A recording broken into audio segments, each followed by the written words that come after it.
नमस्कार, स्वागत है आप सभी का टीवी 24 एक्सप्रेस बिहार पर और मैं हूं आपके साथ सपना ठाकुर। नजर डालेंगे इस वक्त की खास खबर पर। इलेक्ट्रॉनिक मीडिया के पत्रकार मित्रों, छायाकार बंधुओं तथा इस सभा में उपस्थित बहनों एवं भाइयों, आज ये बड़ी खुशी की बात है कि आदरणीय प्रधानमंत्री जी श्री नरेंद्र मोदी जी हम लोगों के बीच आज भागलपुर आए हैं। सबसे पहले मैं आदरणीय प्रधानमंत्री श्री नरेंद्र मोदी जी का स्वागत करता हूं, अभिनंदन करता हूं। साथ ही बिहार के माननीय राज्यपाल महोदय, माननीय केंद्रीय कृषि मंत्री तथा अन्य केंद्रीय मंत्रीगण, बिहार के मंत्रीगण एवं कार्यक्रम में उपस्थित सभी लोगों का मैं हार्दिक अभिनंदन करता हूं। यह हमारे लिए सौभाग्य की बात है कि माननीय प्रधानमंत्री जी द्वारा बिहार से देश भर के किसानों के लिए किसान सम्मान निधि की राशि उनके खाते से भेजी जा रही है। इसमें बिहार के 76,000 से अधिक किसान भी शामिल हैं। यह केंद्र सरकार की बहुत महत्वपूर्ण योजना है जिसमें सीधा फायदा किसानों को मिल रहा है। अब हम बताना चाहते हैं कि हमारा शुरू से ही कृषि पर जोर दिया गया है। इसके लिए कृषि रोड मैप बनाकर कृषि विकास कार्यक्रम चलाए गए और वर्तमान में चौथे कृषि रोड मैप काम चल रहा है। कृषि रोड मैप लागू करने से कृषि का उत्पादन काफी बढ़ा है। साथ ही दूध, अंडा, मांस एवं मछली उत्पादन की बहुत बढ़ गया है। पहले यहाँ हम मछली दूसरे राज्यों से मंगाते थे, अब मछली के उत्पादन में हम आत्मनिर्भर हो गए। आदरणीय प्रधानमंत्री जी के नेतृत्व में देश का विकास हो रहा है और बिहार के विकास में भी इनका सहयोग मिल रहा है।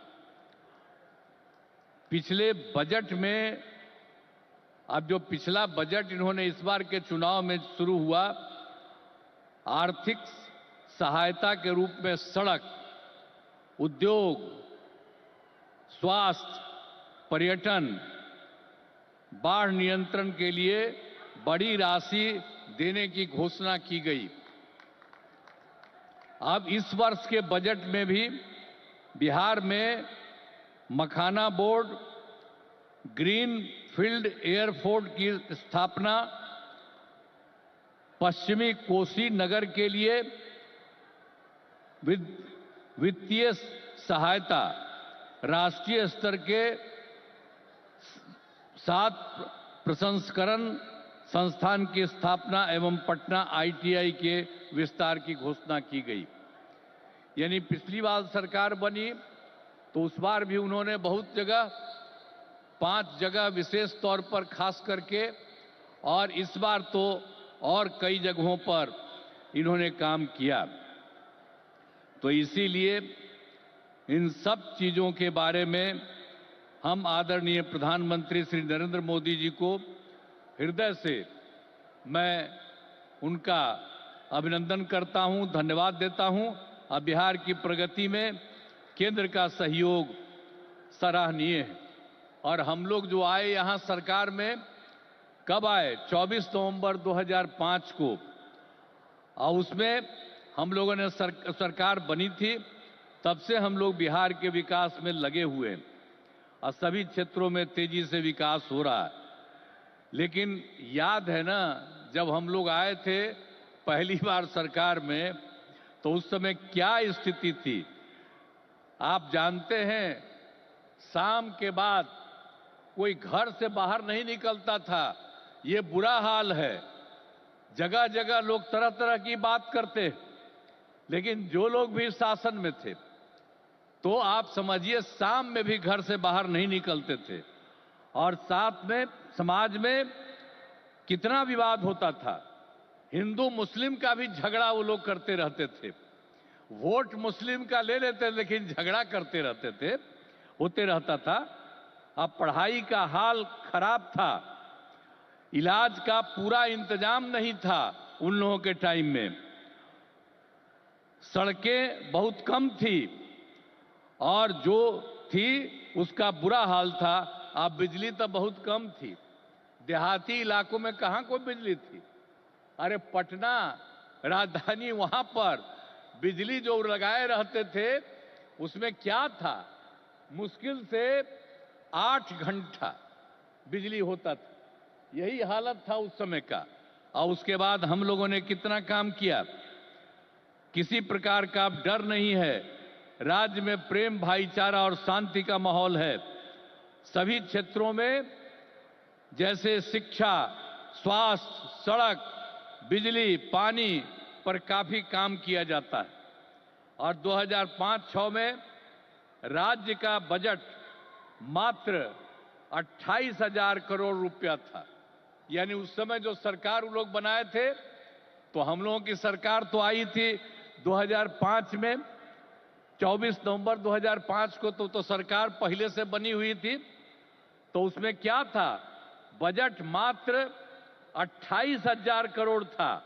लेकिन हम लोगों ने लगातार काम किया और इनका पूरा सहयोग मिलता रहा है। अब उसके चलते क्या हुआ है, अब 3 लाख करोड़ रुपए से अधिक हो गया है। अब इतना ज्यादा यहां पर हो रहा है और इनका सारा सब जगह से सहयोग मिल रहा है। तो हाल ही में हम प्रगति यात्रा पर गए और सभी जिलों में, अभी तो इस बार हम गए ना भाई, सब जगह गए प्रगति यात्रा पर। सभी जिलों में जाकर विकास के कामों को देखा। जहां पर जो काम बचे या कमी रह गई उसका आकलन किया गया। और आप जानते हैं कि इन्हें पूरा करने के लिए 400 से अधिक नई योजनाओं की स्वीकृति दी गई है, जिन पर लगभग 30,000 करोड़ रुपए खर्च दिए गए। जो हम लोगों ने देख लिया है इस बार, जहां जहां जो कमी है उसको एक एक बात, और लोग जो आए उसमें भी कुछ कहा, सब चीज को लेकर के हम लोगों ने ये तय किया है कि उसके लिए हम लोग काम करेंगे। और ये काम करेंगे उसके बारे में हमने आपको संक्षेप में बनाया कि इतना ज्यादा सब तरह से हम लोग करेंगे और बिहार को विकास राज्य बनाने में सपना पूरा करेंगे। तो देश के विकसित बनाने में अपना हम लोग योगदान देंगे, इतना करेंगे। और अब आदरणीय प्रधानमंत्री नरेंद्र मोदी जी का पुनः अभिनंदन करता हूं और उन्हें धन्यवाद देता हूं कि उन्होंने जिस तरह से अब मदद करना शुरू कर दिया है।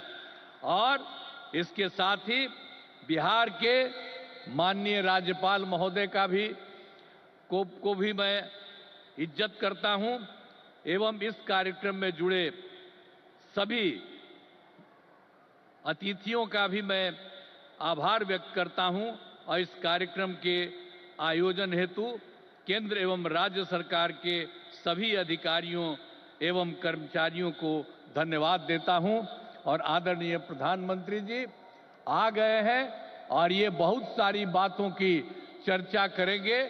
और जब यहां पर आए हैं तो आप जान लीजिए इस एरिया के विकास के लिए भी काम होगा, पूरे बिहार के विकास के लिए काम होगा और ये पूरे देश के विकास के लिए काम कर रहे हैं। और अब इधर उधर कुछ नहीं, पूरे देश में इन्हीं के नेतृत्व में आगे और काम बढ़ेगा। और इतना हम आपको बता देते हैं कि हम लोग मिल करके उनके नेतृत्व में ही और जिस तरह से बिहार का भी काम हम लोग कर रहे हैं, तो इसलिए अगली बार जो होने वाला है तो उसमें भी आप लोगों से यही उम्मीद करते हैं कि जैसे पहले किए थे फिर पूरे पैमाने पर सहयोग दीजिए, ताकि उनके चलते और हम लोगों के सहयोग के चलते काफी विकास होगा। और पहले क्या स्थिति थी, और आप जान लीजिए हिंदू मुस्लिम का भी झगड़ा होता था। अब कहीं हिंदू मुस्लिम का झगड़ा होता? हम लोगों ने कितना महिलाओं के लिए सब काम किया, हर क्षेत्र में महिलाओं को हम लोगों ने मौका दिया है और सब जगह से विकास हो रहा है। और हर प्रकार से जो भी हम लोगों ने इस बार सर्वे किया तो उसके बारे में पता चला कि इसमें बात हुआ था कि गरीब लोगों को देखना है, तो हम लोगों को 94 लाख परिवार के लोग गरीब, और उसमें सभी जात के, अपर कास्ट के, ऊंची जात के, पिछड़ा के, अति पिछड़ा के, दलित, महादलित, मुस्लिम, सब लोग थे। और उन लोगों को उत्थान के लिए भी हम लोग काम कर रहे हैं। तो समाज में सबके लिए काम कर रहे हैं। और पहले कहीं जाने आने का रास्ता था जी, समूह में रोज कोई चलता नहीं था, तो हम कह रहे हैं। अब जानते हैं बिहार में कितना देर तक जब जाता है, लड़का लड़की सभी, पुरुष स्त्री, कोई भी रात में समझ लीजिए 10 बजे 11 बजे तक बिहार में घूम रहे हैं। तो एक एक तरह से सब काम किया गया है। अब आप जो इतनी बड़ी संख्या में आए हैं श्रद्धेय प्रधानमंत्री जी की बात सुनने के लिए, इसके लिए मैं आपका अभिनंदन करता हूं। और आप जान लीजिए कि सब लोग आदरणीय प्रधानमंत्री सरकार में थे तो इन लोगों ने खेती का कुल जितना बजट रखा था उससे कई गुना ज्यादा पैसा तो हम सीधे आप किसानों के बैंक खातों में भेज चुके हैं। ये काम कोई भ्रष्टाचारी नहीं कर सकता है। ये काम वही सरकार कर सकती है जो किसान कल्याण के लिए समर्पित है।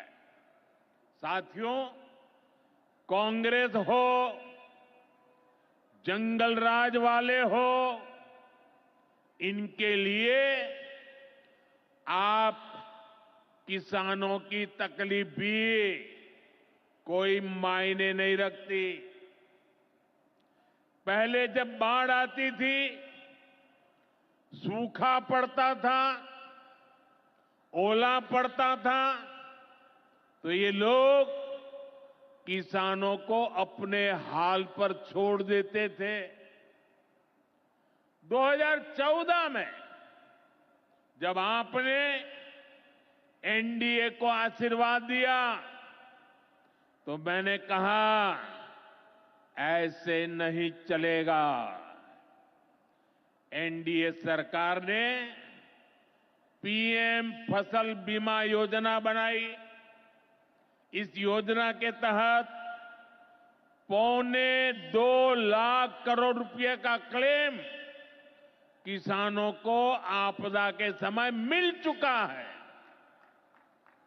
साथियों, जो भूमिहीन है, जो छोटे किसान है, उनकी आय को बढ़ाने में एनडीए सरकार पशुपालन को बढ़ावा दे रही है। पशुपालन गांव में हमारी बहनों को लखपति दीदी बनाने में भी बहुत काम आ रहा है। देश में अभी तक करीब 1.25 करोड़ लखपति दीदी बन चुकी है। इनमें बिहार की भी हजारों जीविका दीदियां शामिल है। बीते दशक में भारत में दूध उत्पादन 14 करोड़ टन से बढ़कर, ये याद रखिए, 10 साल में 14 करोड़ टन दूध उत्पादन से बढ़कर के 24 करोड़ टन दूध उत्पादन हो रहा है। यानी भारत ने दुनिया के नंबर 1 दूध उत्पादक के रूप में अपनी भूमिका को और सशक्त किया है। इसमें बिहार की भी बहुत बड़ी भागीदारी है। आज बिहार में सहकारी दूध संघ प्रतिदिन 30 लाख लीटर दूध खरीदता है। इसके कारण हर साल 3,000 करोड़ रुपए से अधिक बिहार के पशुपालकों, हमारी माताओं बहनों के खाते में पहुंच रहे हैं।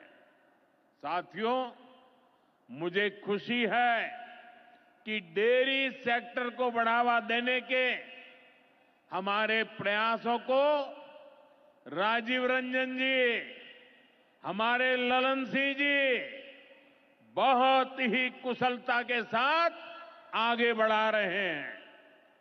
इनके प्रयासों से यहां बिहार में 2 परियोजनाएं तेजी से पूरी हो रही है। मोतीहारी का सेंटर ऑफ एक्सीलेंस बेहतरीन देसी नस्ल की गायों के विकास में मदद करेगा। दूसरा बरौनी का मिल्क प्लांट है। इस क्षेत्र के 3 लाख किसानों को फायदा होगा, नौजवानों को रोजगार मिलेगा। साथियों, हमारे जो नाविक साथी हैं, जो मछुआरे साथी हैं, इनको पहले की सरकारों ने कोई फायदा नहीं दिया। हमने पहली बार मछली पालकों को किसान क्रेडिट कार्ड की सुविधा दी है। ऐसे ही प्रयासों से आज मछली उत्पादन में बिहार शानदार प्रदर्शन कर रहा है। और अभी जैसे मुख्यमंत्री जी ने बताया, पहले मछली हम बाहर से लाते थे और आज मछली में बिहार आत्मनिर्भर बन गया है। और मुझे याद है 2014 के पहले 2013 में जब मैं चुनाव अभियान के लिए आया था, तब मैंने कहा था कि मुझे आश्चर्य हो रहा है कि बिहार में इतना पानी है, मछली हम बाहर से क्यों लाते हैं।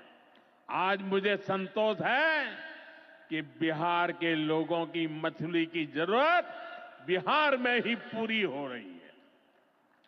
10 साल पहले बिहार मछली उत्पादन में देश के 10 राज्यों में से एक था।